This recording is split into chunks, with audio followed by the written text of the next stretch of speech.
ला हौला वला कुव्वता इल्ला बिल्लाह अल अलीय्यिल अज़ीम। औज़ु बिल्लाहि मिनश शैतानिर रजीम। बिस्मिल्लाहिर रहमानिर रहीम। अल्हम्दुलिल्लाहि रब्बिल आलमीन। अस्सलातु वस्सलाम अला अशरफिल अंबियाए वल मुरसलीन व आलिहि तय्यबीन अत्ताहिरीन अल मासूमीन अल मुंतजबीन अल मुंतखबीन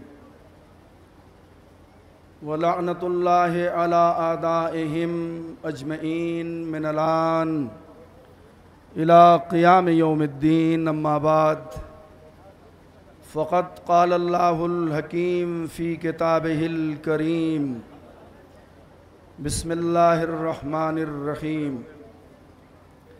या अय्यतुहन नफ्सुल मुत्मइन्ना इरजई इला रब्बिके राज़ियतम मर्ज़िया फ़दख़ुली फ़ी इबादी वदख़ुली जन्नती। अरबाब अज़ा,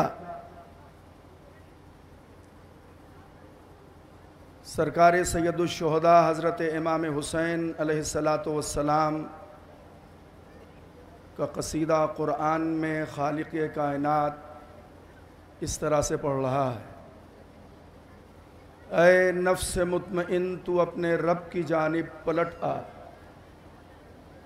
तेरा रब तुझसे राज़ी हो चुका और तू अपने रब से राज़ी हो जा।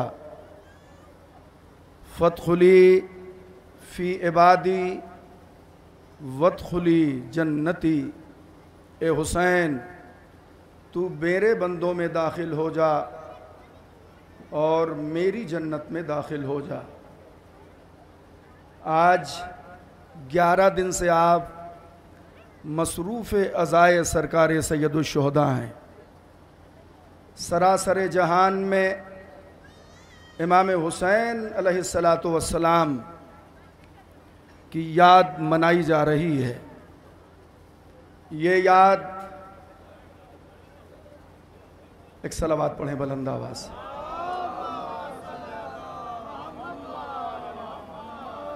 ये याद जो इमाम हुसैन अलैहिस्सलाम की मनाई जा रही है, ये किसी एक कौम की नहीं है। नमाज सिर्फ मुसलमानों की है, अज़ादारी तमाम कौमों की है। कोई कौम व मिल्लत ऐसी नहीं है जो इस अज़ादारी में शरीक न हो। इसलिए कि अगर आपका एक पड़ोसी आपके मज़हब का नहीं है, अगर उसके यहाँ इंतकाल हो जाए तो आप पुरसे में जाएंगे कि नहीं। मगर अगर किसी की मस्जिद में नमाज हो रही है, आपका कितना बड़ा भी पड़ोसी हो वो, मगर मज़हब माने है कि वो आपकी मस्जिद में जाके आपके साथ नमाज पढ़े।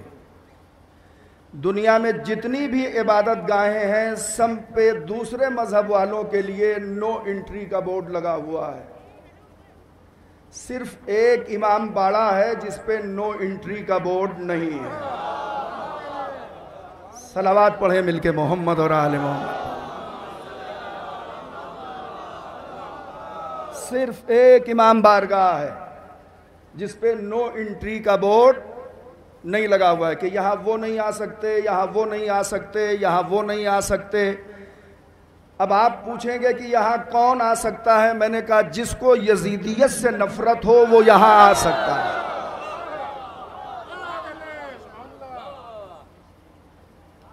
यहाँ हुसैनी आते हैं, यहाँ हक पसंद आते हैं, यहाँ वो आते हैं जो जुल्म के खिलाफ हों, यहाँ वो आते हैं जो दहशत गर्दी के भी खिलाफ हों और जुल्म के भी खिलाफ हों।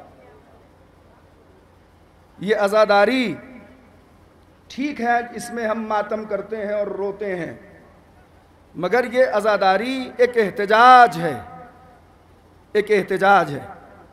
और इमाम हुसैन अलैहिस्सलाम के जितने पैगामात हैं वो किसी एक मिल्लत के लिए नहीं हैं, दुनिया की तमाम मिल्लतों के लिए हैं। ये तंग नज़री है अगर आप कहें कि इमाम हुसैन अलैहिस्सलाम ने खाली मुसलमानों को पैगाम दिया है।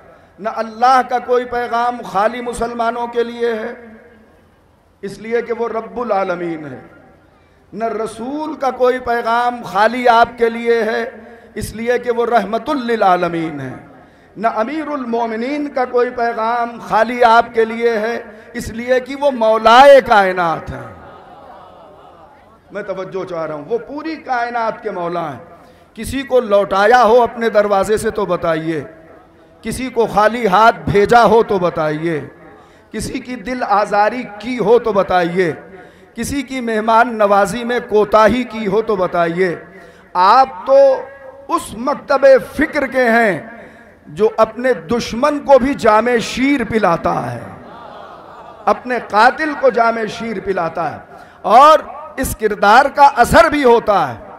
आपको पता है कि हुर का लश्कर इमाम हुसैन अलैहिस्सलाम के लश्कर का पीछा करते हुए आया, मगर उसकी तशनबी देखकर इमाम हुसैन अलैहिस्सलाम ने अपने मुख्तसर से लश्कर को हुक्म दिया कि ये जितने लोग प्यासे हैं इन्हें पानी पिलाओ। आप कहेंगे ऐसे पानी पिलाने से क्या फ़ायदा, आपको पता ही नहीं है कि ऐसे पानी पिलाने से क्या फ़ायदा होता है। बेदार होके बैठिए, ज़्यादा देर नहीं पढ़ूंगा। आप खाक पे बैठे हुए हैं, अज्र जनाबे ज़हरा की तरफ से मिलेगा। आपको पता नहीं है कि मेहमान नवाजी का फ़ायदा क्या है, आपको पता नहीं है कि प्यासे को पानी पिलाने का फ़ायदा क्या है। जब हुसैन किसी को पानी पिला दें प्यास में, तो उसमें इतनी जुर्अत पैदा हो जाती है कि लाखों के मजमे से निडर हुसैन के खैमे में आ जाता है।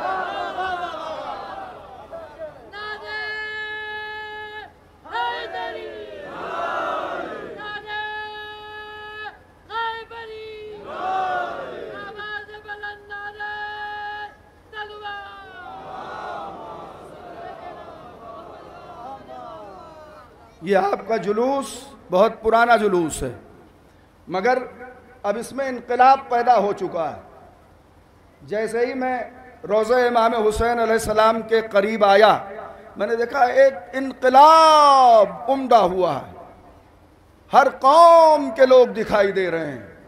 अरे ये क्या हो गया? अब तो ये प्रोग्राम अज़ादारी का कौमी नहीं है, बैनुल अक़वामी है। आप कितने कैसे सुन रहे हैं? मैं तवज्जो चाह रहा हूं। अब ये कौमी प्रोग्राम नहीं है, अब ये बैनुल अक़वामी है। आप दुनिया का कोई एक मजहब बताइए जिसमें हुसैनी ना हो। आप सुन नहीं रहे हैं, सब लोग मिलके सुने, जमात से सुने, ये फुरादा तकरीर नहीं होती। आप एक कोई कौम, एक कोई मजहब, एक कोई फिरका, एक कोई इदारा, एक कोई यूनिटी, एक कोई अंजुमन, एक कोई कबीला, एक कोई एरिया, एक कोई इलाका, एक कोई मुल्क, एक कोई शहर बताइए जहां कोई हुसैनी ना हो। और अगर ताहद्दे निगाह आप सुन रहे हैं तो ये फिक्रा मुकम्मल कर रहा हूं, दुनिया के हर गोशे में आपको हुसैनी मिलेगा मगर यजीदी नहीं दिखाई देगा।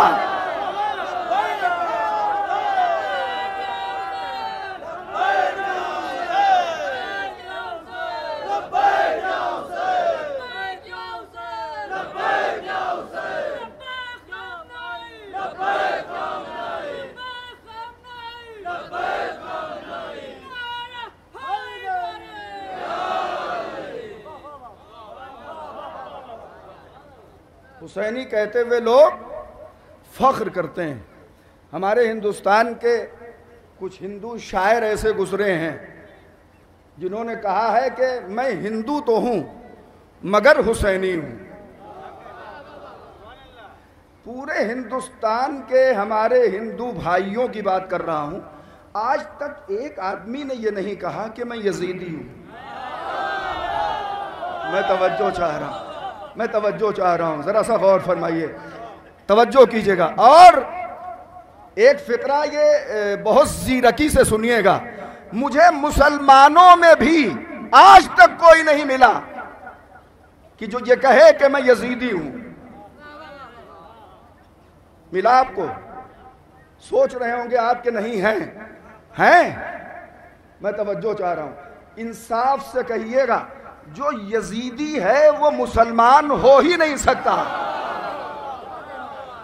उलमाए अहले सुन्नत की छोटी छोटी क्लिप आप सुनिए, मोबाइल पे रन कर रही है सोशल मीडिया पे, कितनी ज्यादा वो मुखालिफत यजीद की कर रहे हैं, कितनी ज्यादा यजीद की मुखालिफत कर रहे हैं।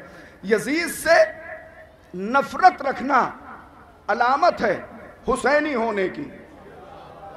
मैं तवज्जो चाह रहा हूं, यजीद से नफरत करना और बहुत जरूरी है। यही तो एक ओपन नाम है जिस पे हम हर चौराहे पे लानत कर सकते हैं। आप सुन ही नहीं रहे, जरा सी तवज्जो कीजिएगा। यही तो एक ओपन नाम है हिस्ट्री ऑफ इस्लाम में जिस पे हम ओपन तरीके से लानत कर सकते हैं।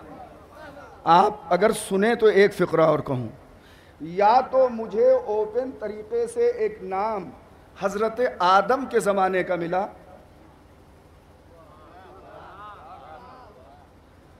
उलमा की तरफ आप न देखिए, वो तो तायीद करेंगे बाद में हमारी, आप मुतवज्जे रहिए। एक ओपन नाम हजरत आदम की तारीख का मिला, इब्लीस बिला तफरीक मजहब व मिल्लत सब उस पे लानत करते हैं। किया क्या था इब्लीस ने?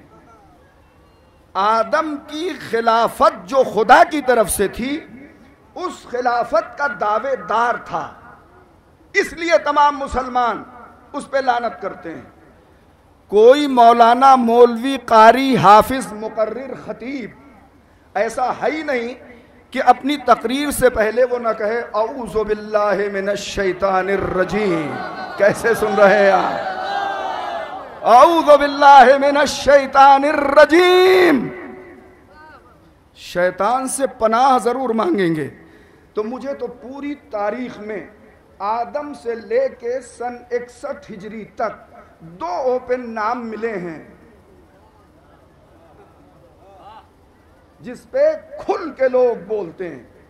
शैतान पे भी लानत, शैतान वालों पे भी लानत, आगे न बोलने दीजिए हमें। यजीद पे भी लानत, तो इमाम हुसैन। अब देखिए थोड़ा सा, चूंकि ये यौम ज़ैनब के उन्वान से है, लिहाजा मैं आपको बताना चाह रहा हूं, ये यजीद पे ओपन लानत क्यों हो रही है? ये कैरेक्टर है जनाबे ज़ैनब का। अगर करबला के बाद असीरी ना होती और अहले हरम शाम न जाते तो बहुत से जालिमों की तरह यजीद का नाम भी छिपा लिया जाता। और अगर आपको मेरी बात पर यकीन नहीं है, इसलिए कम लोग बोले, तो मैं दलील दे रहा हूं। जनाब मोहम्मद हनफिया ने मक्के के क़ियाम के दौरान इमाम हुसैन अलैहिस्सलाम से फरमाया कि अगर आप जाना ही चाहते हैं तो आप चले जाइए, बच्चों और औरतों को अपने साथ न ले जाइए। जब इमाम हुसैन को मना किया तो हज़रत मोहम्मद हनफिया ने कहा कि मैंने नाना को ख्वाब में देखा है और मुझे करबला जाना ही है। मगर जब औरतों और बच्चों का सवाल किया तो इमाम हुसैन अलैहिस्सलाम ने फरमाया, अगर अहले हरम हमारे साथ न गए तो हमारे आबा अजदाद और हमारे कातिलों के चेहरे से नकाब कौन हटाएगा? आप सुन नहीं रहे, मैं तवज्जो चाह रहा हूं। हमारे आबा अजदाद और हमारे कातिलों के चेहरे से नकाब कौन हटाएगा? आप जरा बेदारी से सुनिए, इसका मतलब यजीदियत के चेहरे से नकाब जिसने हटाया उसे ज़ैनब बिन्ते अली कहते हैं। और जुमला आपकी खिदमत में हवाले कर रहा हूं। बाज लोग पूछते हैं करबला में शहादत हो गई तो फिर अहले हरम शाम क्यों गए? मैंने कहा अगर यजीद करबला आया होता तो फिर अहले हरम को शाम जाने की जरूरत नहीं थी। शाम इसलिए जाना था ताकि यजीद के घर में यजीद को जलील किया जाए, यजीद को रुस्वा किया जाए। भाई देखिए, अगर जनाब ज़ैनब वहां न जाती, अहले हरम न जाते, तो ज़ौजे यजीद निकल के ना आती।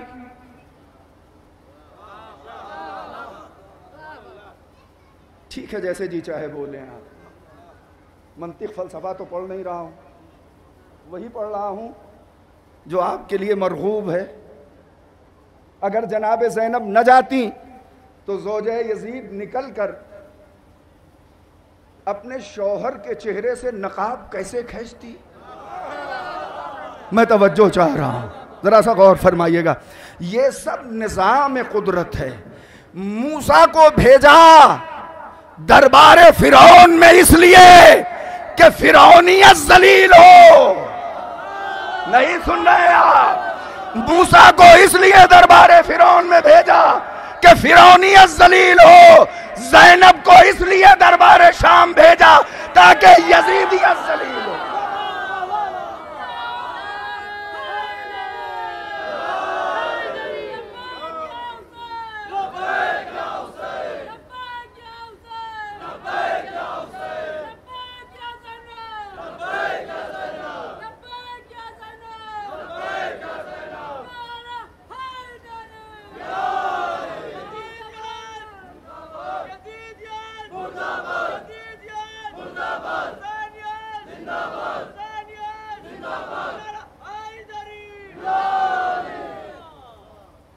उसी के घर में जाके यजीदियत को जलील कर दिया।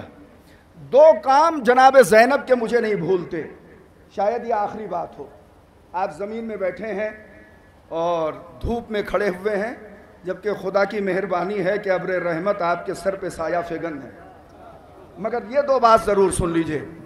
एक काम तो ये किया जनाब ज़ैनब ने कि यजीद को यजीद के घर में रुस्वा कर दिया। दूसरा काम सुनिएगा, दूसरा काम यह किया कि अज़ादारी, जिसको आने वाले जमाने में लोग गलत ठहराएंगे, यजीद के घर से ही शुरू किया।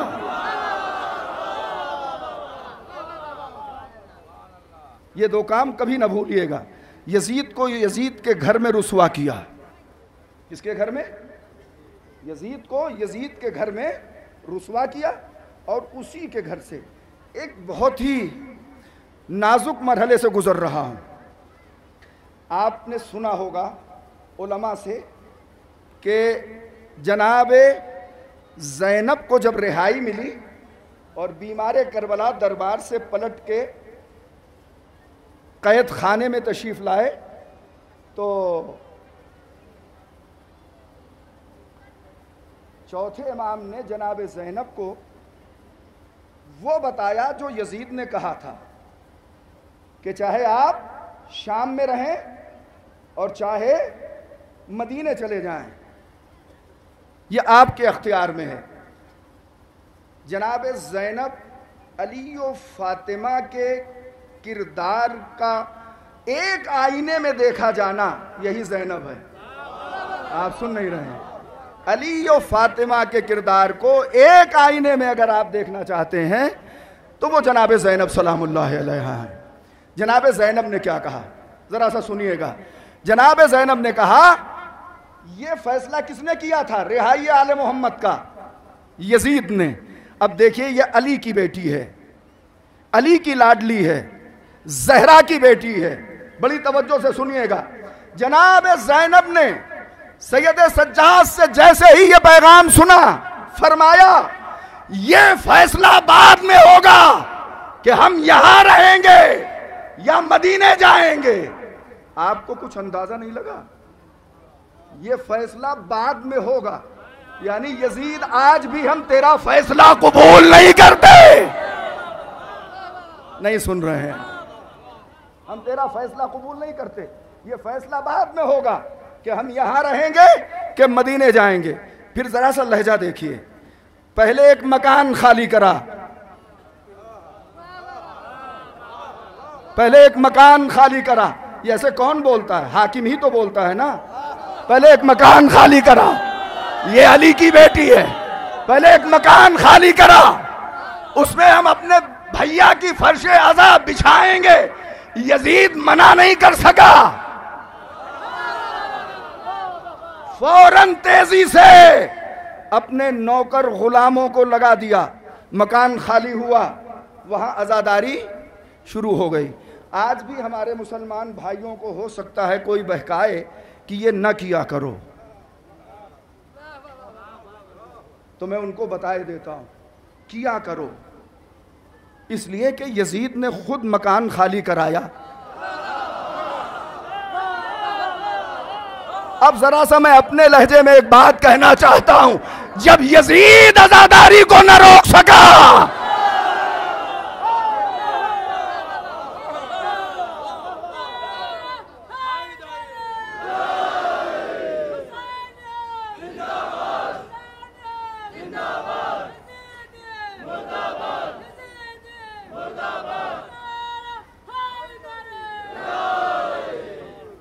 बस खत्म हो गई बात। मैं मसाइब तक पहुंच रहा हूं।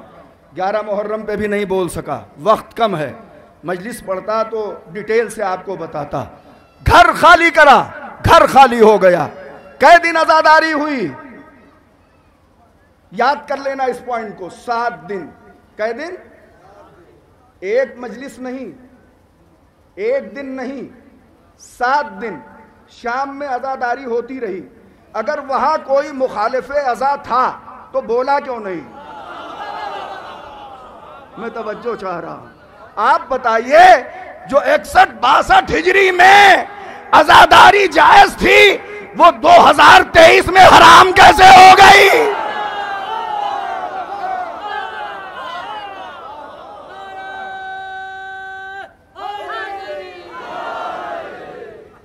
यकीनन आज मेरे पास टाइम नहीं था, मगर आप मुखलिसों का चेहरा सामने था, मैं चला आया। अभी इसके फौरन बाद फिर मुझे मजलिस पढ़ना है। ना आपके पास वक्त है, ना मेरे पास वक्त है। अनीस जायसी साहब भी करवटें बदल रहे हैं कि कब मेरा नंबर आएगा। तो मैं भी कह रहा हूं कि अब जिगर थाम के बैठो, मेरी बारी आई। तवज्जो है आपकी? हुसैनी होना बहुत बड़ा कमाल है, बहुत बड़ा शरफ है।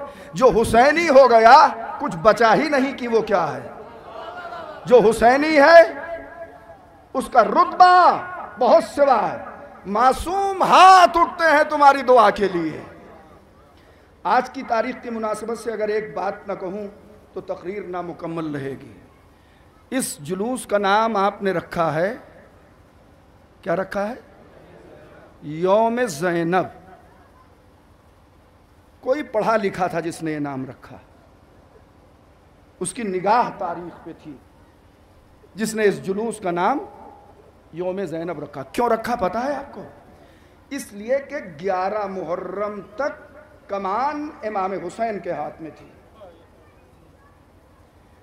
मगर 11 मुहर्रम से कमान जनाब ज़ैनब के हाथ में। और उसके लिए मेरे पास बहुत बड़ी दलील है। इमाम वक्त का खुद जनाब ज़ैनब से मशवरा लेना इस बात की अलामत है कि कमान अली की बेटी के हाथ में है। ताबूत निकलेगा, वरना मैं 11 मुहर्रम के मसाइब पढ़ता। मैं आपसे गुजारिश कर रहा हूं कि रोए बगैर कोई मजमा यहां से ना जाए, बल्कि मसाइब से पहले आपके गिरिए की आवाज बुलंद होना चाहिए। कत्ले हुसैन के बाद बैतुल मुक़द्दस की सरजमीन से जब कोई पत्थर उठाया जाता था तो ताजा खून जोश मारता हुआ नजर आता था।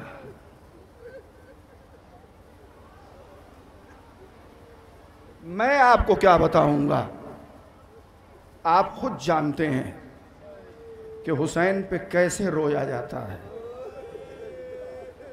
मासूम इमाम ने फरमाया है, ऐसे रोया करो जैसे कोई कोख जली मां अपने कड़ियल जवान बेटे का मातम करती है।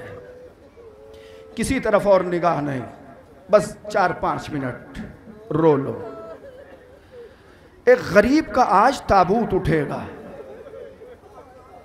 मैं कोशिश करूंगा कि मौला हुसैन और 11 मुहर्रम को मिलाऊं, मगर मैं आपको बता दूं, ताबूत तो उठा लेना, मगर जितने लोग ताबूत उठाएं उनके आंखों से आंसू जारी होना चाहिए। आज ताबूत तो उठ रहा है, मगर आज ही का वो दिन है जब अपने भैया का बरहना लाशा छोड़कर जनाब ज़ैनब मक्तल करबला से बाद ज़ोहर 11 मुहर्रम को गुजरी है। भैया का लाशा बेगोरो कफन मक्तल करबला में पड़ा हुआ है। थक गए हैं आप, मगर वो दुखिया मां जन्नतुल बकी से आई है। करबला के बाद जिसकी यही तस्बीह है, हाय हुसैन मजलूम हुसैन। अंदाजा करेंगे आप? ये लीजिए, शाम गरीबा में खैमे जल गए। आज आप लोग जंजीरी मातम करते हैं ना, कहीं कहीं आशूर के दिन जंजीरी मातम होता है, और अगर हमारे नौजवान जंजीरी मातम करके आते हैं तो उन्हें प्यास शिद्दत की लग जाती है, तो अपने बुजुर्गों से कहते हैं कि मातम ज़्यादा किया है, प्यास लग गई है, थोड़ा सा पानी पी लें, इसलिए कि वो फाके का दिन होता है। तो बुजुर्ग रो के कहता है, नहीं बेटा लो पी लो, तुमने मातम किया है, पानी पी लो। मैं बस यहीं से रोना शुरू करेंगे आपका जवान आया, आपने आशूर के दिन उसे पानी पिला दिया, मगर एक जवान करबला में आया है बाबा।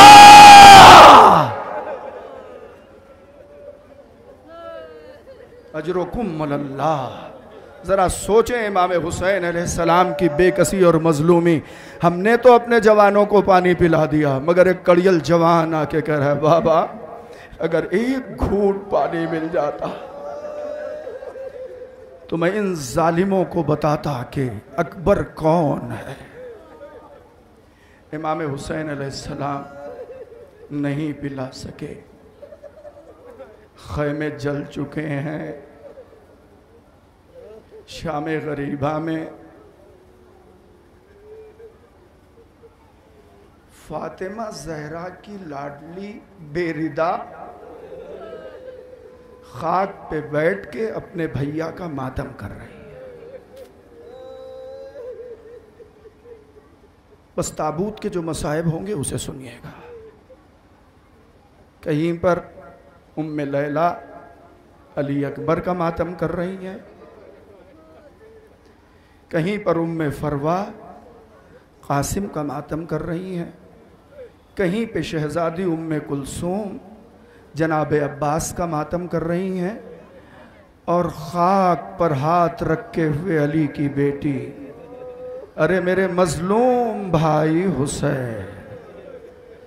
इस मजमे में मेरी माए बहनें भी मेरी आवाज़ सुन रही हैं।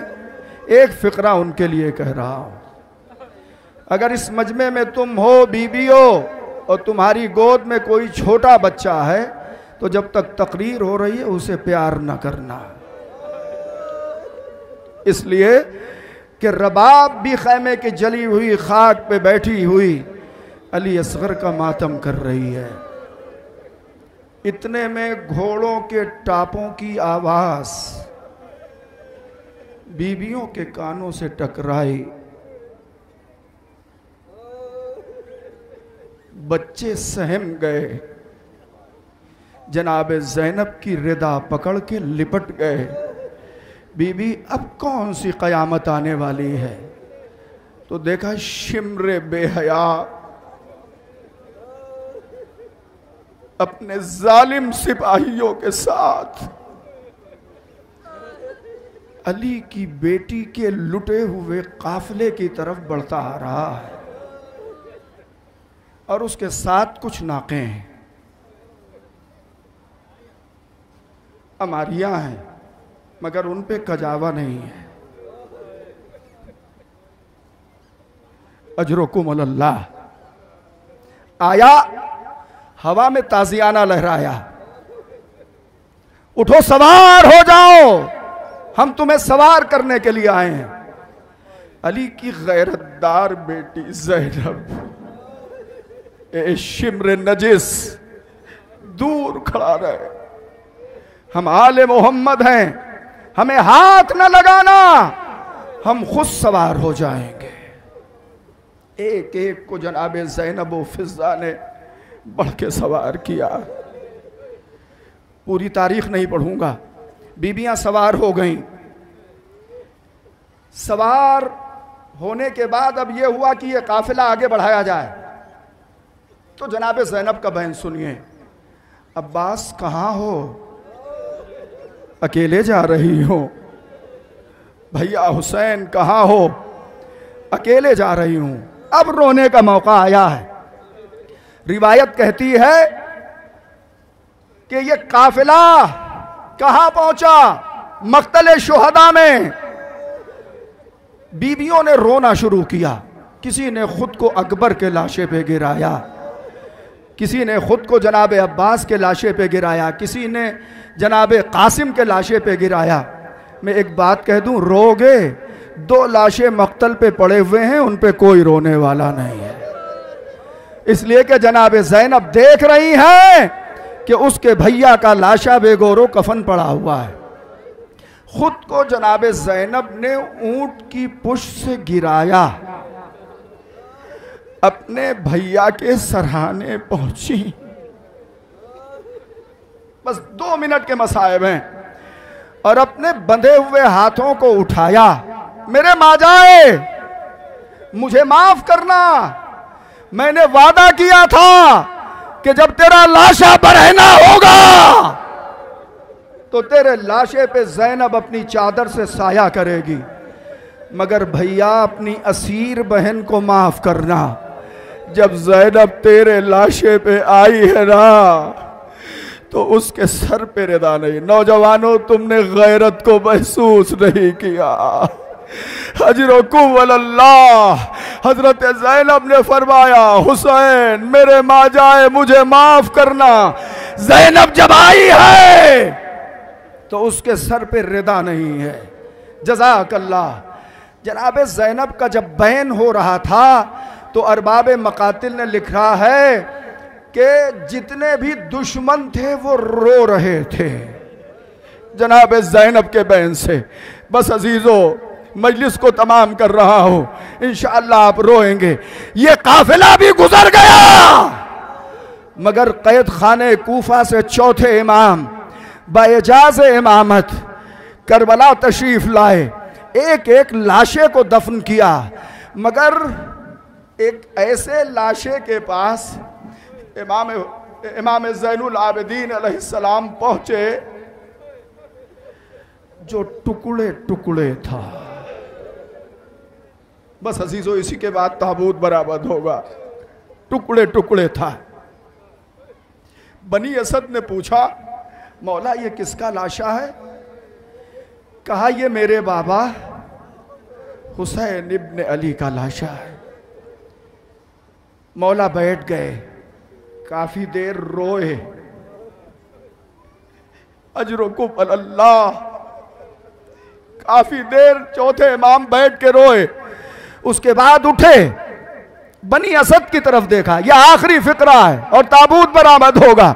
बनी असद की तरफ देखा, कहा, ए भाइयों, जरा मुझे एक चटाई लाके दे दो। बनी असद ने कहा, ए आका, आप चटाई क्या करेंगे? कहा, देखते नहीं हो मेरे बाबा का लाशा इस कदर टुकड़े टुकड़े है कि ना पैरों की तरफ से उठा सकता हूं, ना हाथों की तरफ से उठा सकता हूं। मेरे बाबा का बदन घोड़ों की टापों से चूर चूर हो गया। अलविदा अलविदा ऐ हुसैन, अलविदा ऐ हुसैन, अलविदा अलविदा अलविदा अलविदा अलविदा।